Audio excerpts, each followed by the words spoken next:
Good morning and welcome.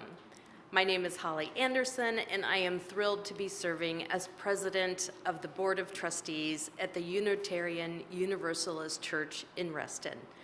Whether you are on Zoom or here in the sanctuary, we are so glad that you are with us here this morning. I just feel like this is the chill of progress. So I'm glad you all have your coats on. I know it's a little chilly in here. We did put the heaters on this morning, but I just feel the progress happening in this church for our new HVAC system, and I'm thrilled about that. No matter how old or how young you are, wherever you are on your spiritual journey, however you identify and whomever you love, know that you are welcome here. I have 3 announcements this morning. The first one is please sign up for the Lifelong Learning Old Testament for the hell of it. Julian Norgard is going to share that with the congregation, so please make sure that you sign up for it.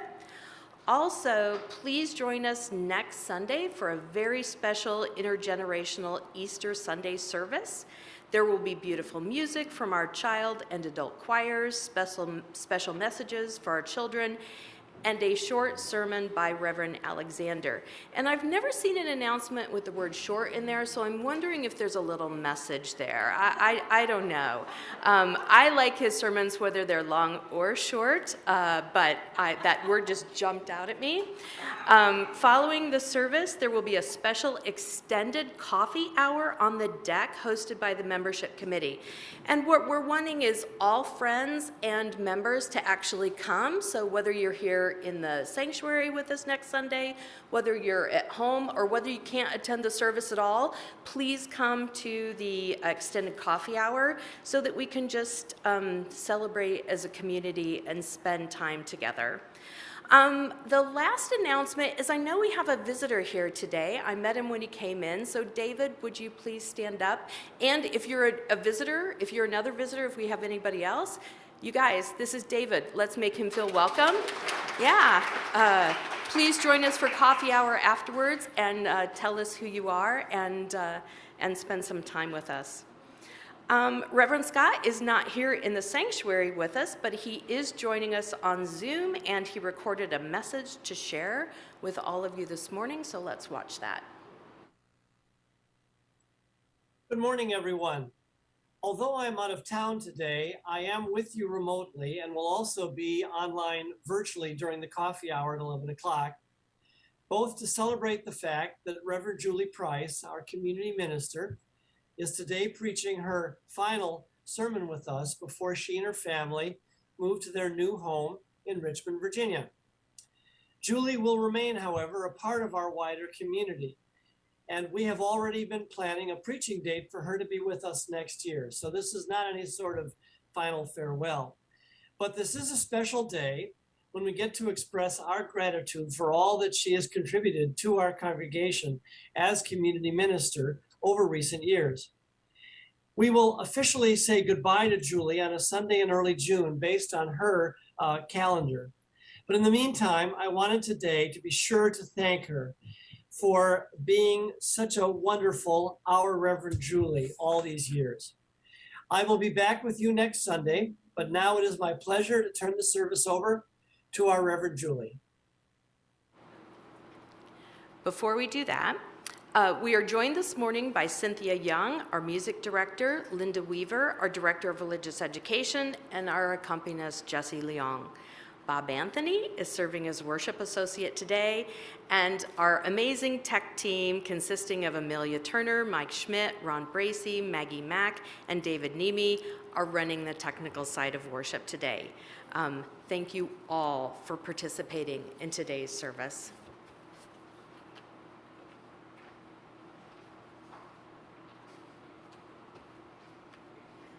Whoops. Now let us center ourselves for worship. Please take some deep, quieting breaths with me. Let us enter our time of worship together as we listen to Reflection by George Winston, performed by Jesse Leong.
Thank you, Jesse. It was beautiful. Oh, it's good to be with you here this morning. And in case you didn't quite hear in the beginning of Reverend Scott's message, my family and I are moving in June to Richmond, Virginia. And so this is my last sermon as your community minister. But I hope this is not my last time leading worship with you, as I won't be that far away. And so I'd love to be have the opportunity to come back periodically and share and worship with you. And this isn't my last Sunday with you, so we'll be seeing each other some more in the next couple months.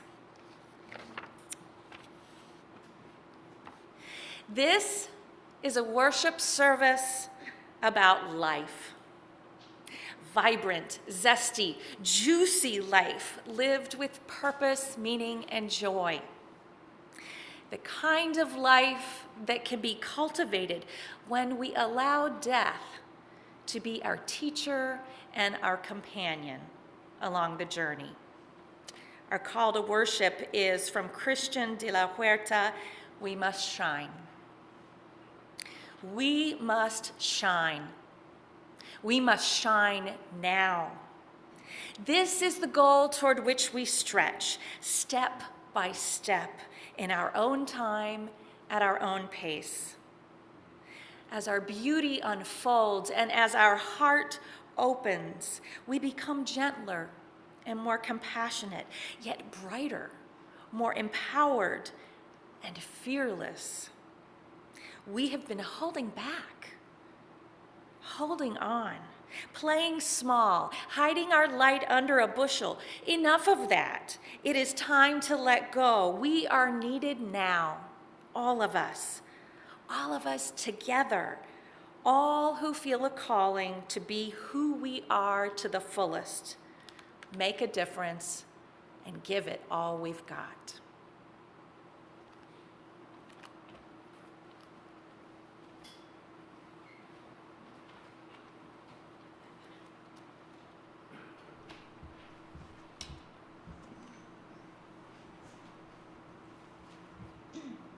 Good morning. Our opening hymn this morning is number 12, O Life That Maketh All Things New. If you are joining us on Zoom at home, you will find the words in your chat box. If you are here in the sanctuary, we invite you to rise in body or spirit as you are willing or able, and please join in with me and Jesse.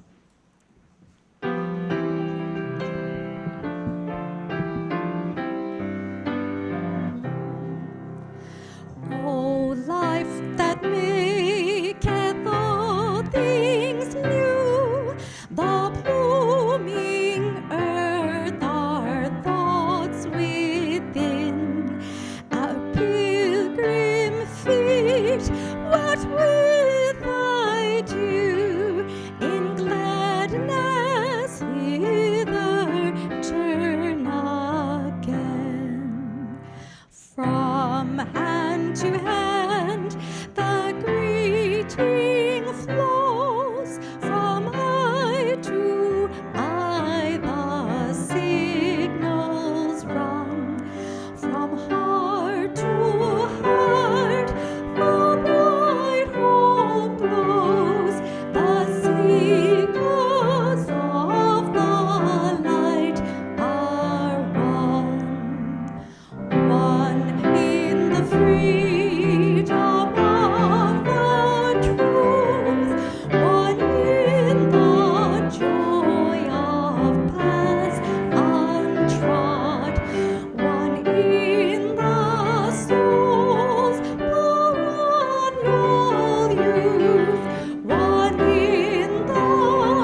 Our chalice lighting words today are by Leslie Takahashi.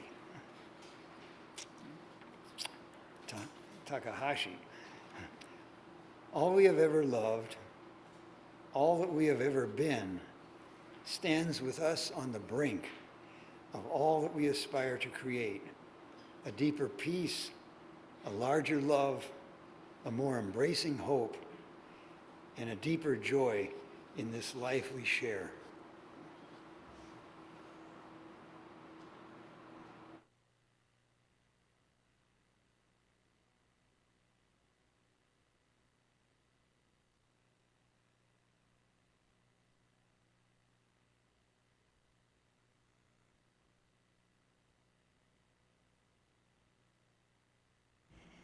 In our church, we sing our covenant together every Sunday. Love is the spirit of this church. We'll be singing along with the video, which features members of our congregation and our own UUCR choir. The words will be in the video. If you are at home on Zoom, please join in. And also here in the sanctuary, you are invited to rise as you are willing or able and sing our covenant. If you are visiting us this morning for the first time, we hope you will accept this song as our blessing to you.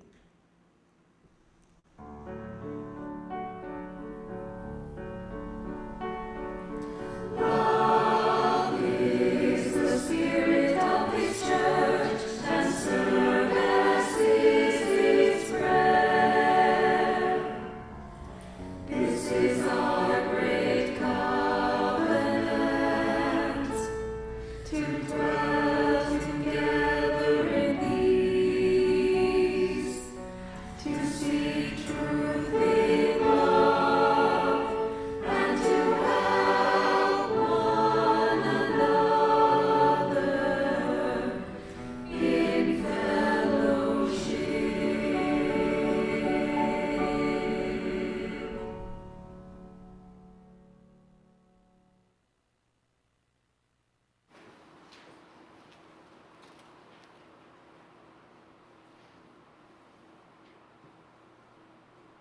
Good morning. Our story today is Sweet, Sweet Memory by Jacqueline Woodson, illustrated by Floyd Cooper. And I believe we have a slide here. Jacqueline Woodson wrote this story in memory of her grandmother or her grandfather, and both dedicated the book to their grandparents. Thank you. Out on the porch, I comb my own hair for the very first time because Grandma is busy and Grandpa is gone. The lettuce is thin and fine. The stalks of corn are taller than I am now. Soon there will be collards, tomatoes, cabbage, and squash.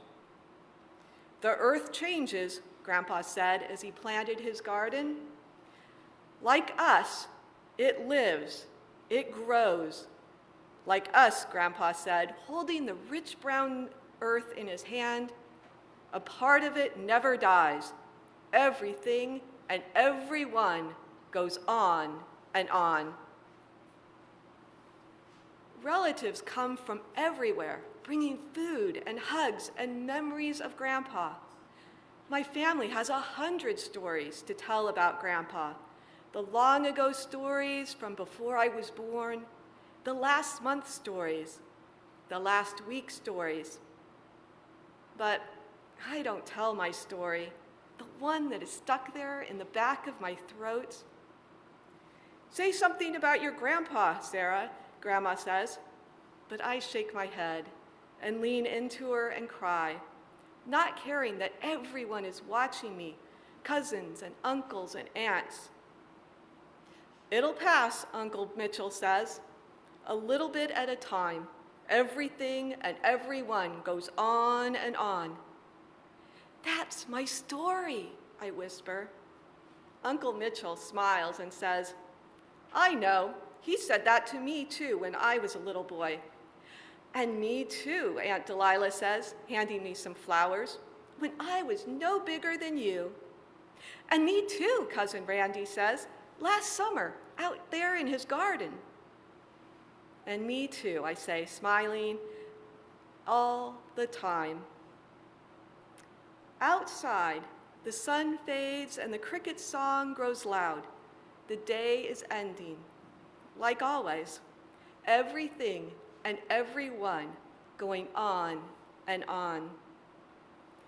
Late in the evening, cars start pulling slowly away from our house, and we wave goodbye until we can't see a single car light. We turn off the porch light and sit on the porch swing in the darkness, like always. Soon the sweet corn will be ready for picking, Grandma says. He loved to plant, your grandpa did. Soon I'll make us a nice meal with all the vegetables from his garden. We'll eat sweet corn and have a sweet, sweet memory. What will you remember? Grandma wants to know. I smile, leaning against her shoulder. Grandpa said to listen to things, I say. Listen to the way life goes on and on. And he used to talk about being a boy. He would smile when he talked about the picnics they would have in the summer. And he'd say, "Oh, if you could have been there, Sarah, my memory sure is sweet." Me and Grandma laugh and remember long into the night. But for a time, there is sadness before sleep. Watch the world, Grandpa said, digging in his garden. Watch the way it grows. So, I watch it as summer fades to fall. Watch it as me and Grandma begin to pack away our summer clothes and take down our sweaters, and start a doll quilt and finish it. I watch the world as the days grow shorter. Watch it as harvest comes, bringing with it Grandpa's collards, cabbage, tomatoes, squash, and sweet potatoes, and supper on the porch with the sun going down. Sweet, sweet memory, and everything and everyone going on and on. As we end our story, I wish for you sweet, sweet memories that go on and on. And now, Cynthia will be teaching us a new song to sing the children out. So if you're in 8th grade or below, please stay and learn this song and then join your group downstairs.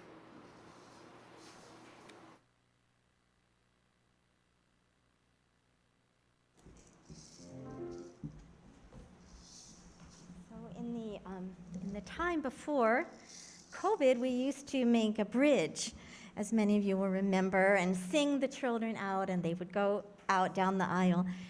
So we would like to introduce this again, but not the bridge because of the hand-holding. But we decided it was a good moment to try a new song. So we're going to teach you a new song to sing the children out. It's called Go With Joy. So I'll sing it for you once. The words should be, yes, the words are up there for you. And it goes like this.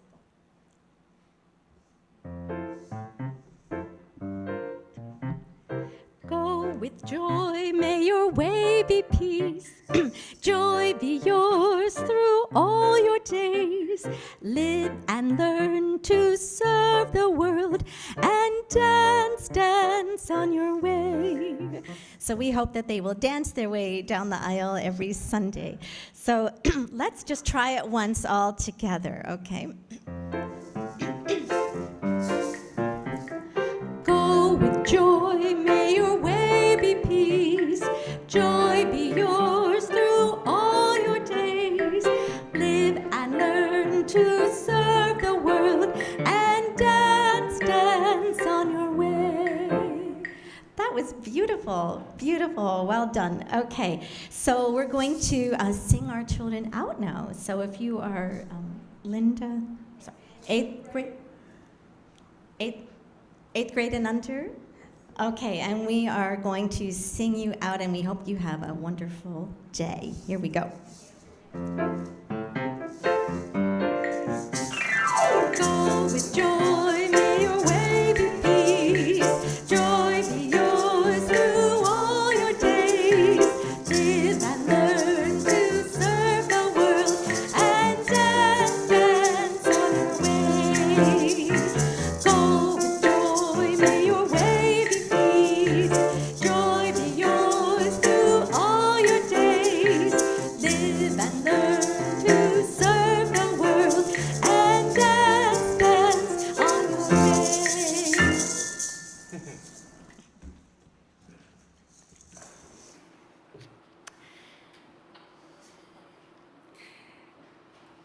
is our time in our service when we invite you to light candles of joy and concern.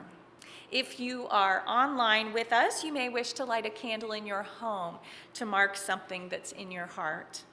And if you share something in the chat, please make sure you are writing to all participants and know that what you write is public. In fact, I think we'll be able to see it right here in the sanctuary.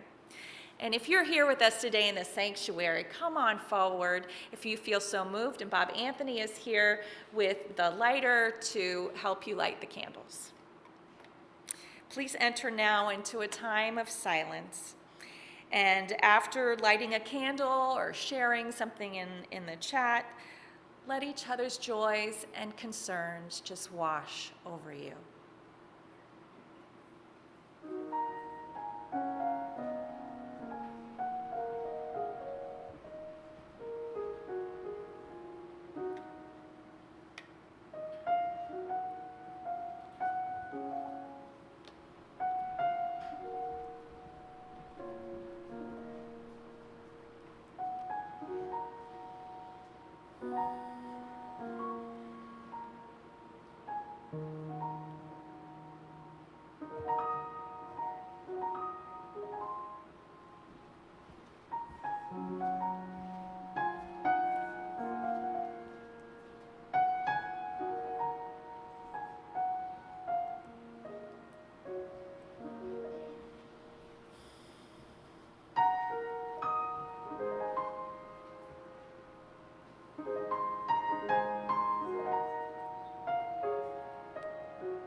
Will you join me now in a time of prayer, of meditation, as we center our hearts together with a few deep breaths.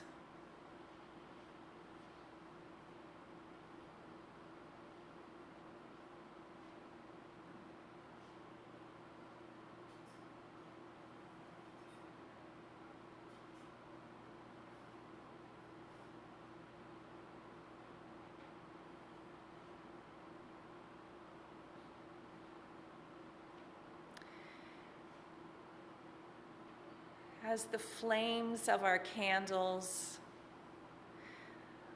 flicker and smoke rises to the skies, so we lift the prayers, the hopes, the gratitudes of our hearts up into the earth, held in love by a greater love than any one of us has on our own.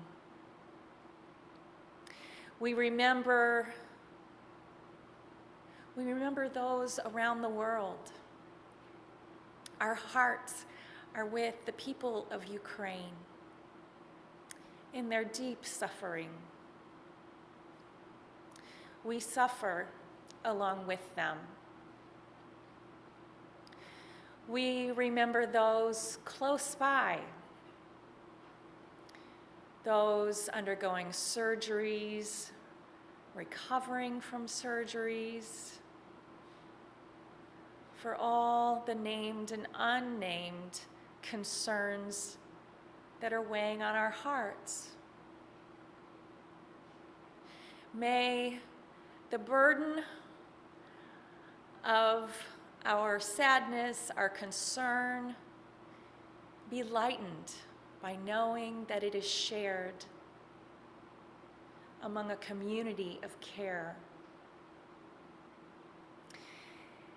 And we lift our hearts in gratitude for the beauty of spring, buds popping out all around us, the gray and the barren trees springing green. We give thanks for winter turning into spring, reminding us that new life and vitality is right here within us and among us. We lift all of this into the arms of all that is. We pray this in love. Amen.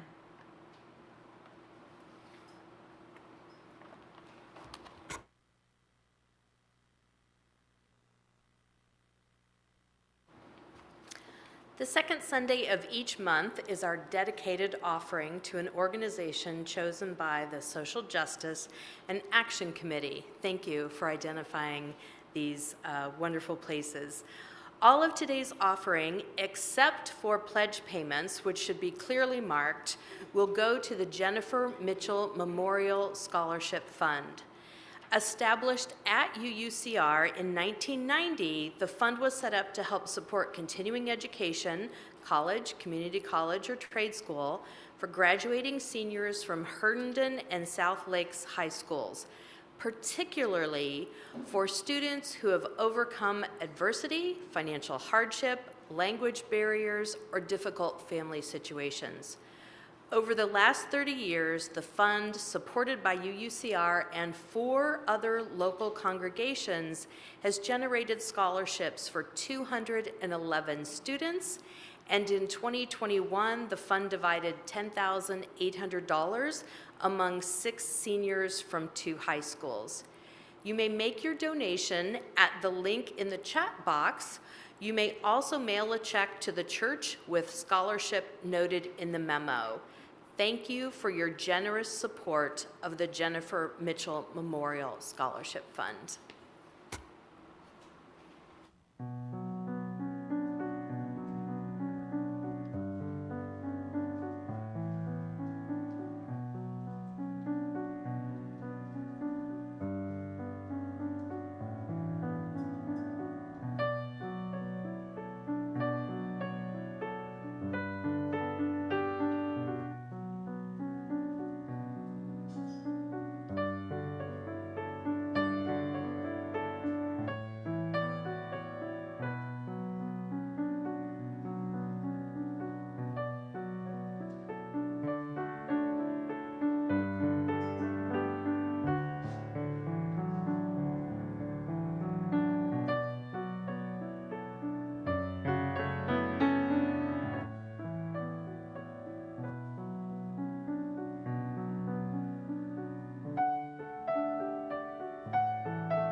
Today is our celebration of life and renewal and spring in the virtual choir video that we made last year in time of silver rain. The words are by Langston Hughes and the music by Rollo Dilworth, and featuring the UUCR choir.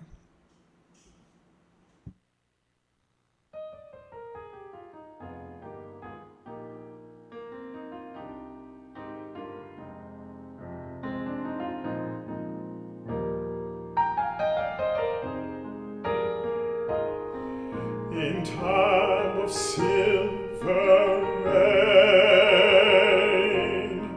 the earth puts forth new life again. Green grasses grow, and flowers lift their heads, and over all the plain, the wonder spreads of life, of life, of life. In time of silver rain, the earth puts forth new life again. Green grasses grow, and flowers lift their heads, and over all the plain, the wonder spreads of life,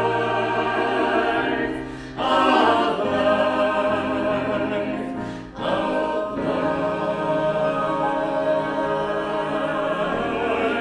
In time of silver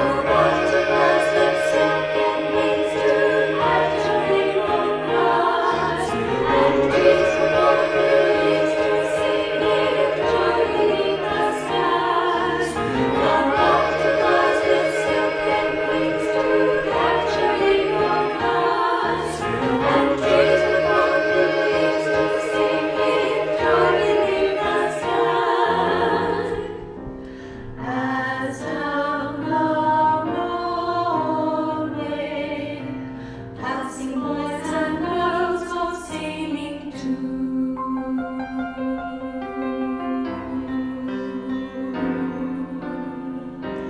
as down the roadway, passing boys and girls go singing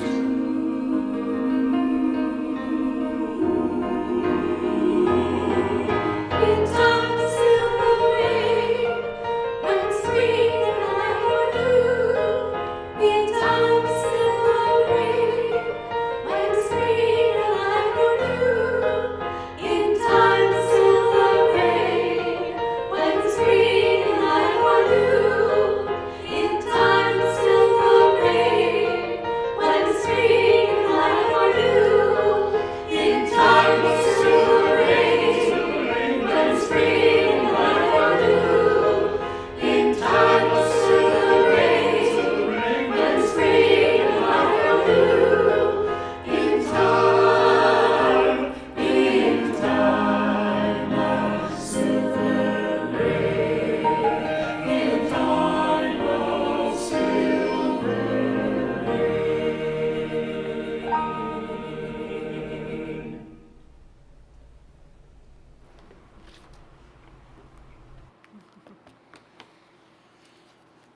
Oh, thank you, choir. Last year, here with us again today.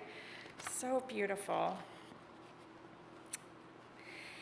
So I'd like to share this poem with you that I'm guessing is going to be quite familiar to a number of you. But it's a classic. The Summer Day by Mary Oliver. Who made the world? Who made the swan and the black bear? Who made the grasshopper? This grasshopper, I mean. The one who has flung herself out of the grass, the one who is eating sugar out of my hand, who is moving her jaws back and forth instead of up and down, who is gazing around with her enormous, complicated eyes. Well, now she lifts her pale forearms and thoroughly washes her face. Now she snaps her wings open and floats away. I don't know exactly what a prayer is. I do know how to pay attention, how to fall down in the grass, how to kneel down in the grass, how to be idle and blessed, how to stroll through the fields, which is what I've been doing all day. Tell me, what else should I have done?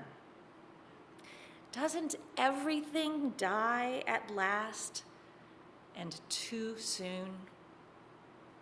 Tell me, what is it you plan to do with your one wild and precious life?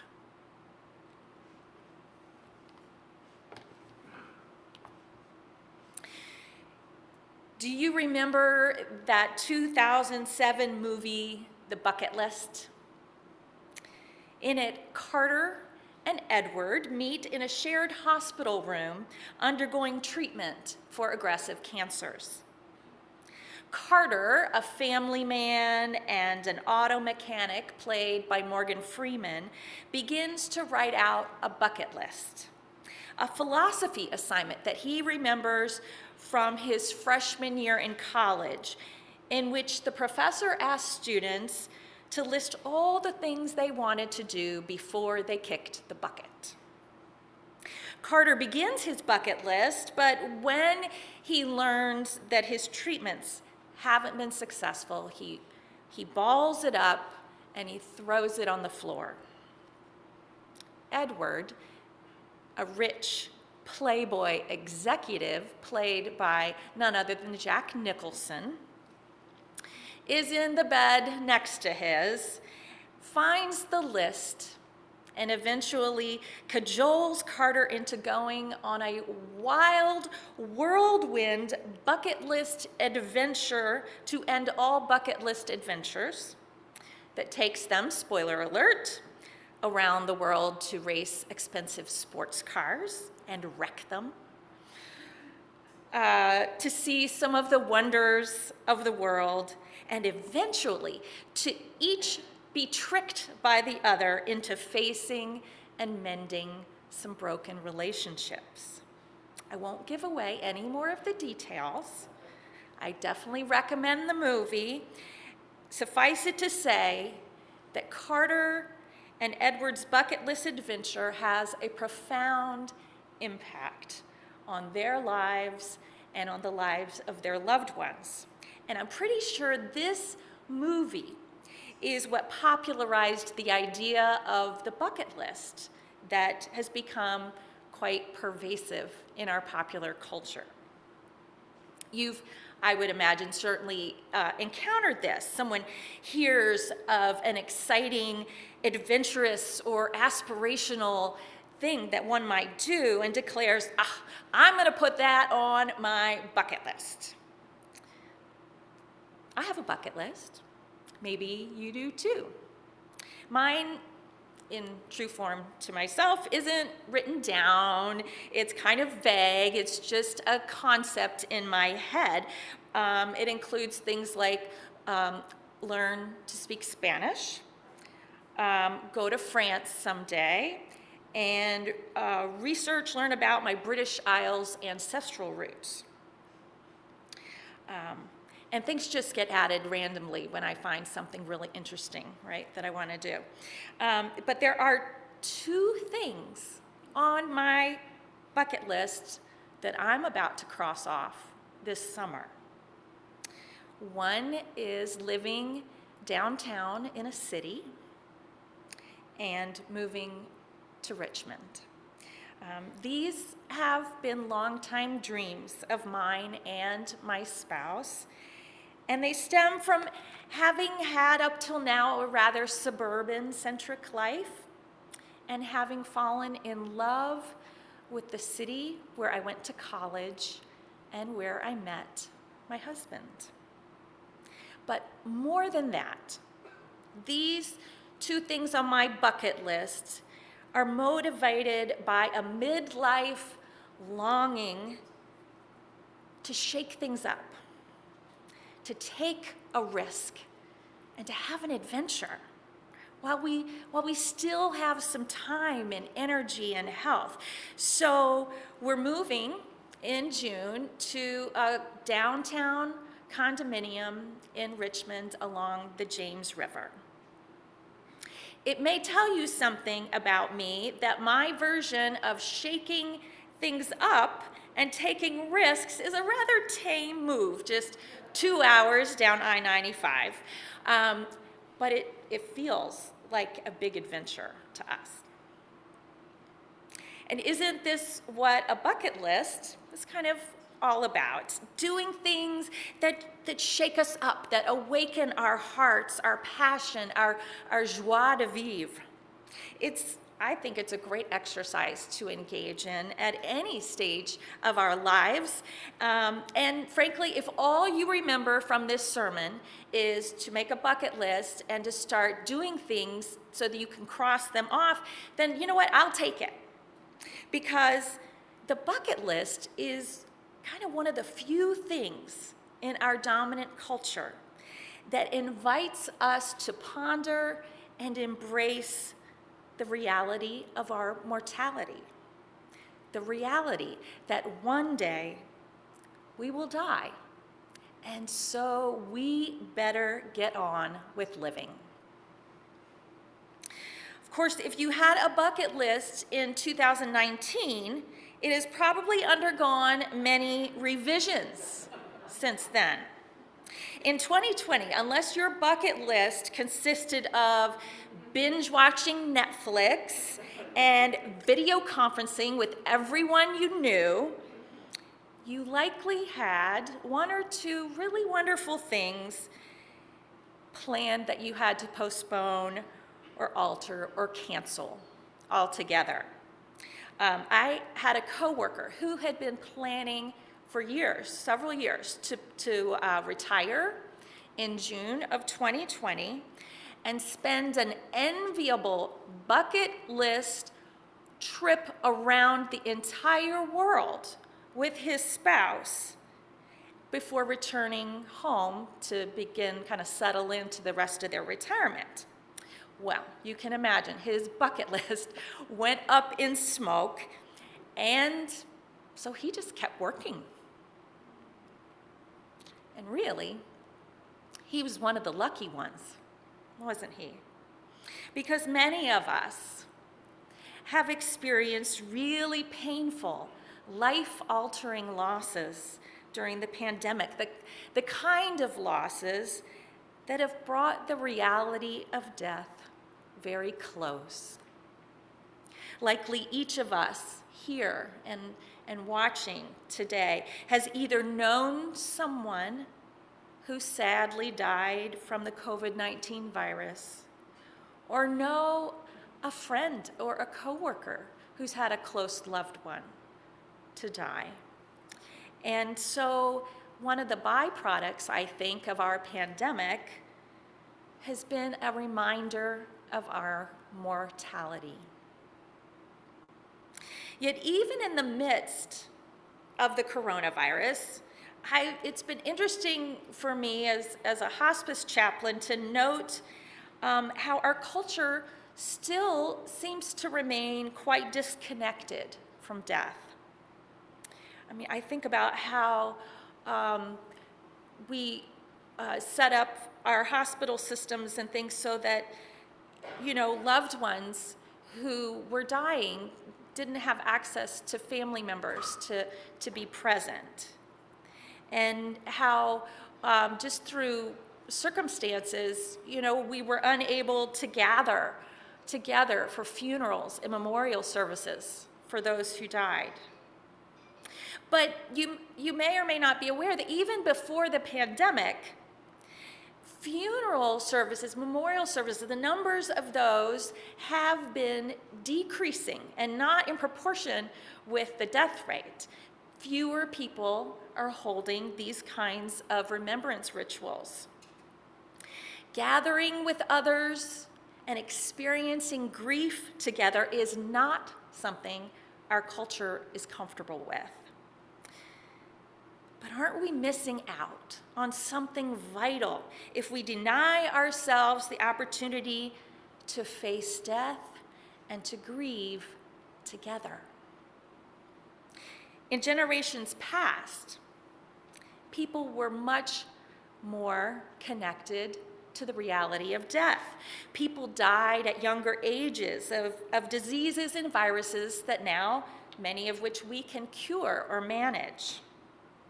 Depending on your heritage, your ancestors just 100 years or more, or even less, may have experienced death right in their own homes, bathing, dressing, and even laying out their deceased loved ones in their parlors, burying them in small cemeteries next to other loved ones of all ages.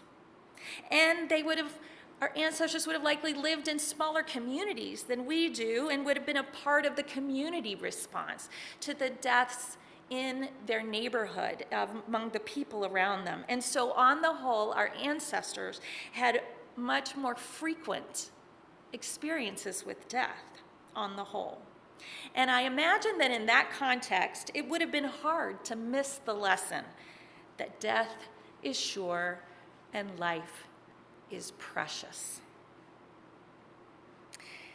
How then do we learn this lesson in an age of scientific advances that have provided us with high-tech prenatal and neonatal care, vaccines, knee replacements, immunotherapies, and long-term management of chronic diseases?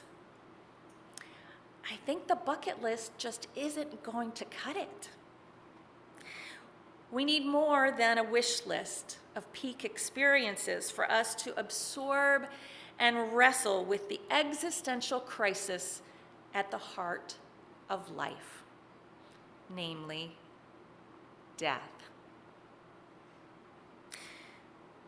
Doesn't everyone die? Doesn't everything die at last and too soon? Mary Oliver writes. Too soon, right? That's the rub. If we were always ready when it was our time to die, well, then death wouldn't feel like such a crisis. And I've met many hospice patients who very candidly and sincerely shared with me that they were ready. They were ready to die. Or as one woman shared with me on her 102nd birthday, 102nd birthday, no one should have to live as long as I have. But for most of us, death will come too soon for us and for our loved ones. One of the great gifts of being a hospice chaplain was having a daily reminder that the final chapter of all our lives culminates in a death, and that up until that moment about which we do not know the date or the time, until that moment of death, we are alive, and we have choices about how we will live that life. Anticipating our death offers clarity about our choices and can bring a richness and vitality to life that nothing else has the power to do. I'm going to grab my water real quick. Hold on.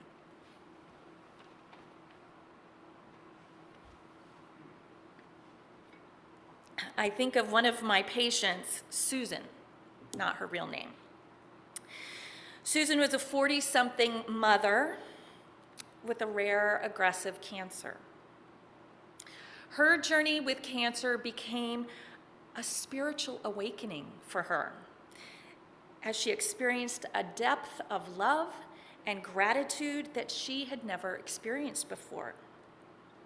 She reported to me feeling profoundly loved and grateful for all the people who were caring for her loved ones who were going out of their way to be there for her medical caregivers, and even strangers. She had profound experiences with strangers that she met on planes and in taxis as she went back and forth to treatments across the country.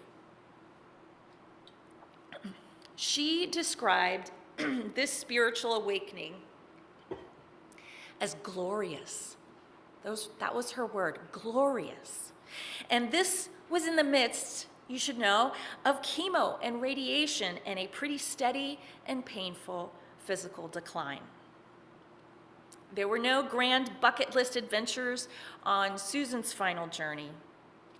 At the end, she was experiencing life moment by precious moment, savoring the beauty, inspiration, and connection that she experienced right from her bed. She may have been dying, but I have never met someone who was more alive. We are living and we are dying, both. It's not an either or, it's a both and. It's an ebb and it's a flow. It's a cycle. It's winter turning to spring, and then it's summer turning to fall. The dead leaves, right, become compost for the new life of spring. Our acceptance of death becomes compost for renewed vitality. I love the way that Jason Isbell describes this paradox in his love song, If We Were Vampires. If we were vampires, think about that one for just a moment. And I'm gonna sing a little bit of it to you.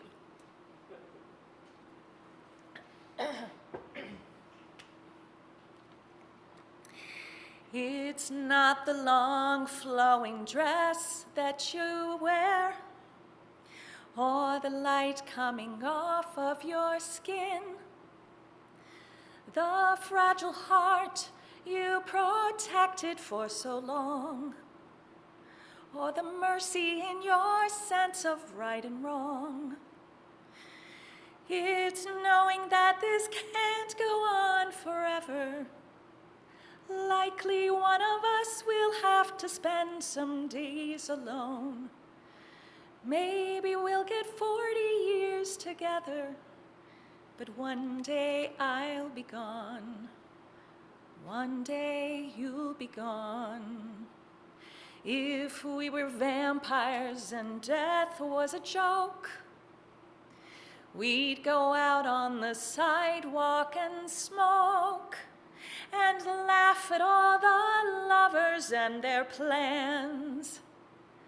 I wouldn't feel the need to hold your hand. Maybe time running out is a gift.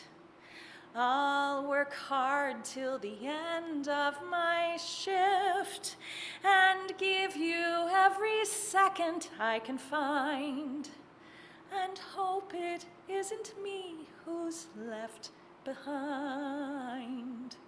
It's knowing that this can't go on forever.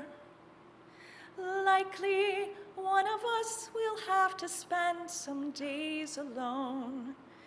Maybe we'll get 40 years together, but one day I'll be gone. One day you'll be gone.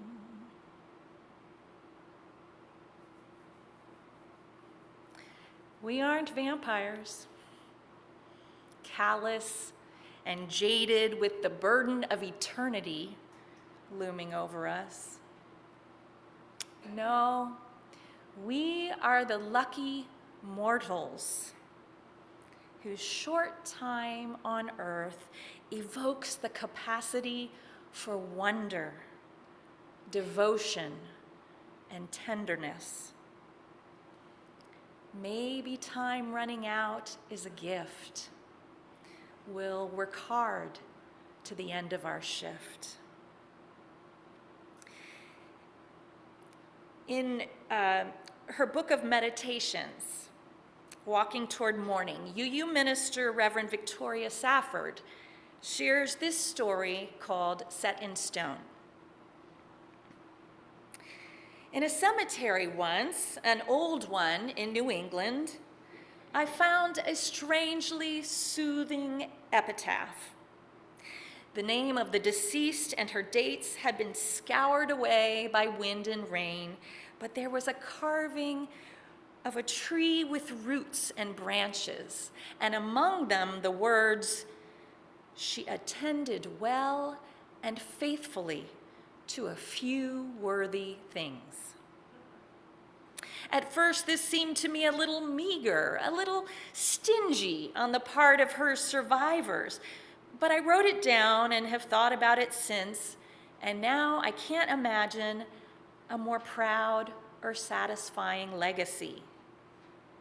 She attended well and faithfully to a few worthy things.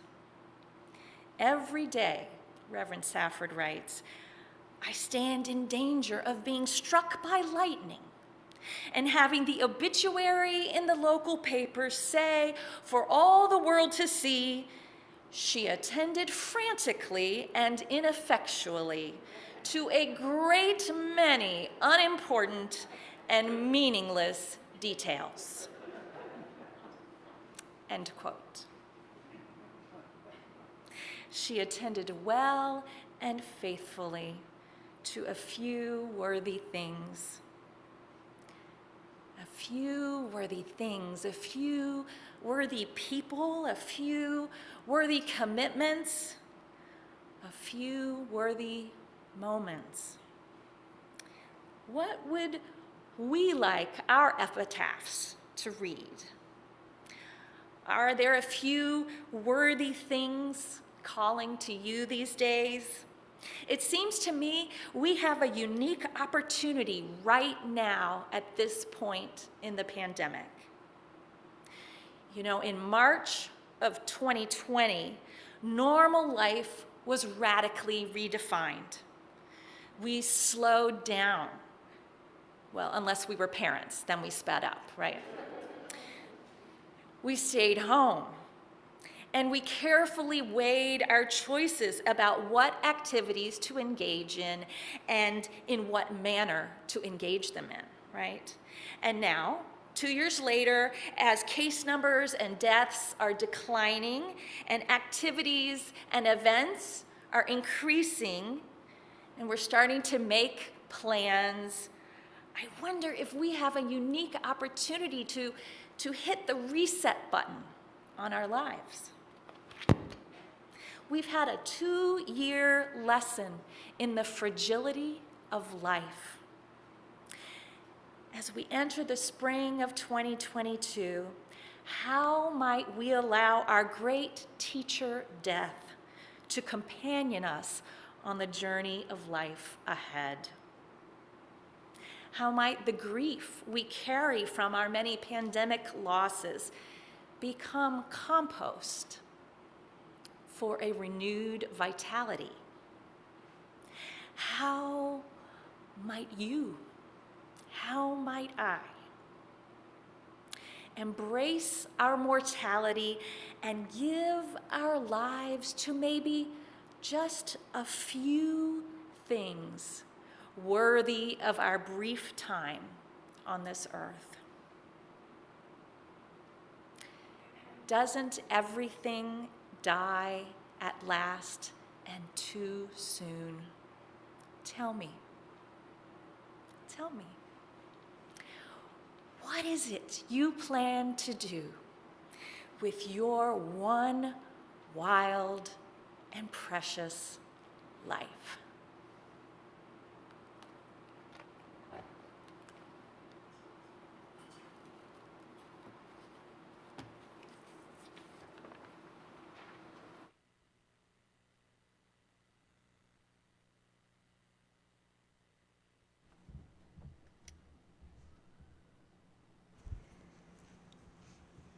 Thank you, Reverend Julie. Our closing hymn today is number 301, Touch the Earth, Reach the Sky. So we invite you to stand in body or spirit and join us in singing.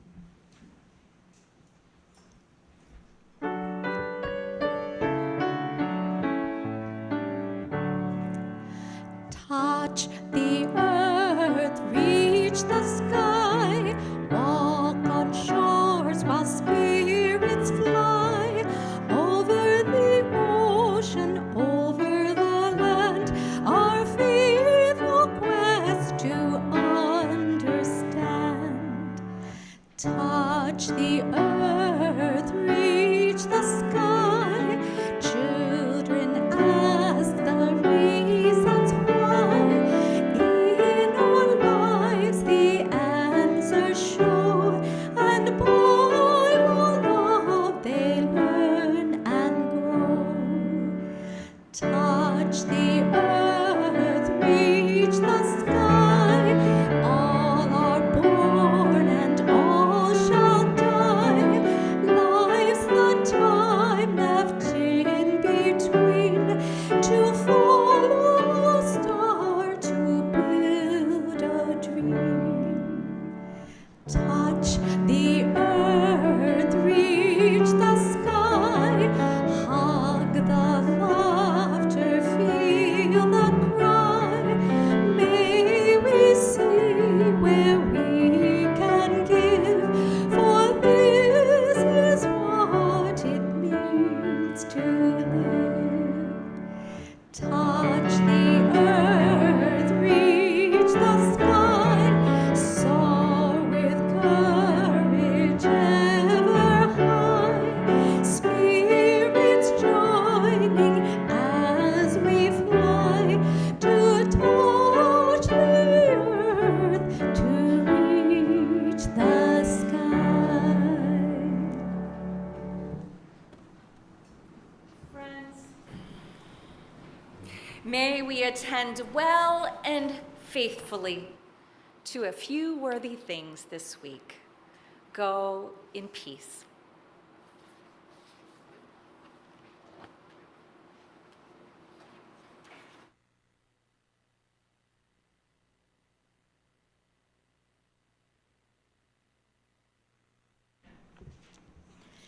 So we're doing lots of singing today. Our postlude is a hymn, and you are all invited to join us. It is hymn number 1068, Rising Green. In honor of April being Earth Month, we are adding music about our connection to our beautiful planet in every service this month. So I would like to thank Jeff Loewer for so often joining his wonderful percussion skills with us these last few weeks. Thank you, Jeff.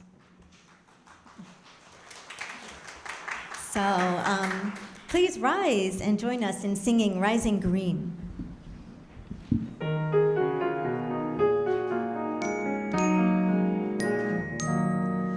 My blood doth rise in the roots of yon oak, a sap doth run in my veins, boundless my soul like the open sky, where the stars forever have lain.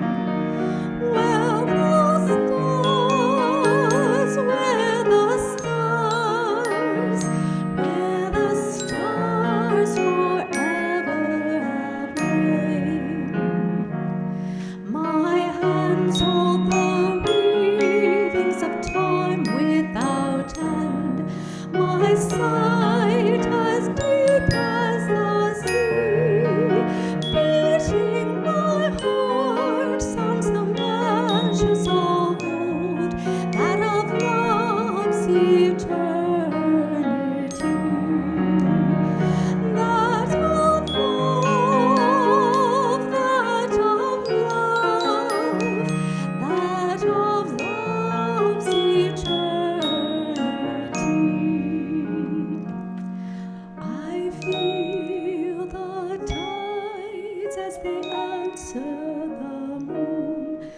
washing on a far distant sand. Ringing my song is the wind of my breast, and my love blows over the land. And my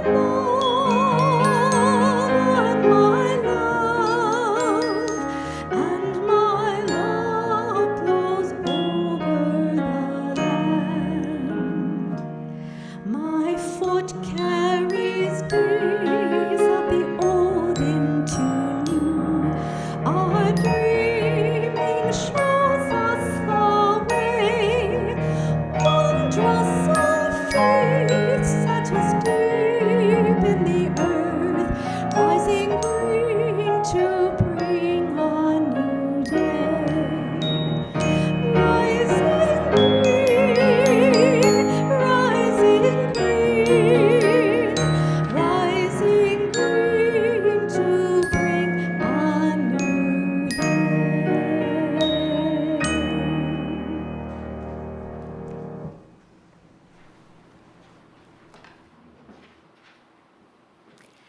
We invite our congregants attending worship on Zoom to join us in our virtual Greet Your Neighbor coffee hour today and discuss the service theme and enjoy fellowship with other congregants and Reverend Scott. The link is in the chat box and will be on a forthcoming slide. In addition, we hope that you will use the chat box as a virtual receiving line to leave a message about your appreciation of the worship service. Those of you here in person are invited to get some coffee or tea or individually wrapped chocolate biscotti and join us outside on the deck to socialize and discuss the service theme. And there is a children's rehearsal in the sanctuary, so we're going to need to move out there very quickly. Wrap up, put your scarves on. It's going to be a little chilly, but let's go enjoy each other's company and some coffee. And again, with our COVID precautions, we're going to leave the chairs set as they are, so please don't stack them after service. Have an absolutely wonderful afternoon. It's probably too cold to go for a walk outside, but Coda is a really good movie, so if you're so inclined, it's really worth seeing. Enjoy the rest of your day.